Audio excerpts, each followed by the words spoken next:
ನಮಸ್ಕಾರ, ನನ್ನ ಹೆಸರು ಡಾಕ್ಟರ್ ವೈಶಾಲಿ HR.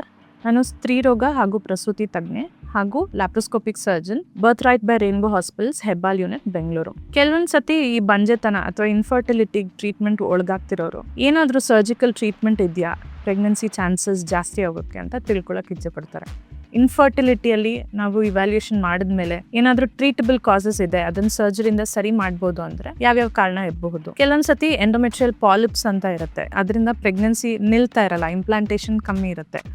ಇಂಥ ಕಂಡೀಷನ್ಸ್ನ ನಾವು ಹಿಸ್ಟ್ರೋಸ್ಕೋಪಿಕ್ ಪಾಲಿಪೆಕ್ಟಮಿ ಅಂತ ಒಂದು ಸಿಂಪಲ್ ಪ್ರೊಸೀಜರಿಂದ ಸರಿ ಮಾಡಬಹುದು. ಯೂಟ್ರೈನ್ ಸೆಪ್ಟಮ್ ಅಂದರೆ ಯೂಟ್ರೈನ್ ಕ್ಯಾವಿಟಿಯಲ್ಲಿ ಗರ್ಭಕೋಶದ ಒಳಗಡೆ ಒಂದು ಅಡ್ಡಗೋಡೆ ಥರ ಒಂದು ತೆಳು ಪದ್ರ ಇರುತ್ತೆ. ಇದರಿಂದ ಪದೇ ಪದೇ ಅಬೋಷನ್ಗಳಾಗ್ತಾ ಇರಬಹುದು. ಇದನ್ನು ಕೂಡ ಹಿಸ್ಟ್ರೋಸ್ಕೋಪಿಕ್ ಸೆಪ್ಟಲ್ ರಿಸೆಕ್ಷನ್ ಅಂತ ಒಂದು ಸಣ್ಣ ಪ್ರೊಸೀಜರಿಂದ ಸರಿ ಮಾಡ್ಬೋದು. ಬೇರೆ ಬೇರೆ ಕಂಡೀಷನ್ಸ್, ಇವಾಗ ಓವರಿಲಿ ಸಿಸ್ಟ್ ಇದೆ ಅಥವಾ ಯೂಟ್ರಸಲ್ ಫೈಬ್ರಾಯ್ಡ್ಸ್ ಇದೆ ಅಥವಾ ಕಂಡೀಷನ್ಸ್ ಲೈಕ್ ಎಂಡೋಮೆಟ್ರಿಯೋಸಿಸ್, ಇದನ್ನೆಲ್ಲ ನಾವು ಲ್ಯಾಪ್ರೋಸ್ಕೋಪಿಕ್ ಪ್ರೊಸೀಜರ್ಸ್ ಇಂದ ಅಂದರೆ ಕ್ಯಾಮ್ರಾ ಹಾಕಿ ನೋಡಿ ಅದನ್ನ ಸರಿ ಮಾಡ್ಬೋದು. ಈ ಥರ ಎಲ್ಲ ಮಾಡೋದ್ರಿಂದ ಪ್ರೆಗ್ನೆನ್ಸಿ ಚಾನ್ಸಸ್ ಅಥವಾ IVF ಟ್ರೀಟ್ಮೆಂಟ್ ಒಳಪಡ್ತಾ ಇದ್ರೆ ಪ್ರೆಗ್ನೆನ್ಸಿ ಕನ್ಸೆಪ್ಷನ್ ಚಾನ್ಸಸ್ ಜಾಸ್ತಿ ಆಗುತ್ತೆ. ಕೆಲವೊಂದು ಸತಿ ಫೆಲೋಪಿಯನ್ ಟ್ಯೂಬ್ಸಲ್ಲಿ ಏನಾದರೂ ತೊಂದರೆ ಇದ್ರೆ, ಡಿಸ್ಟಲ್ ಬ್ಲಾಕ್ ಅಂದರೆ ಕೊನೆಗೆ ಏನಾದರೂ ಬ್ಲಾಕ್ ಇದ್ರೆ, ಕೆಲವೊಂದು ಸತಿ ಅದನ್ನು ಹಿಸ್ಟ್ರೋಸ್ಕೋಪಿಕ್ ಅಥವಾ ಲ್ಯಾಪ್ರೋಸ್ಕೋಪಿಕ್ ಟ್ಯೂಬಲ್ ಕ್ಯಾನ್ಯುಲೇಷನ್ ಇಂದನೂ ಸರಿ ಮಾಡ್ಬೋದು.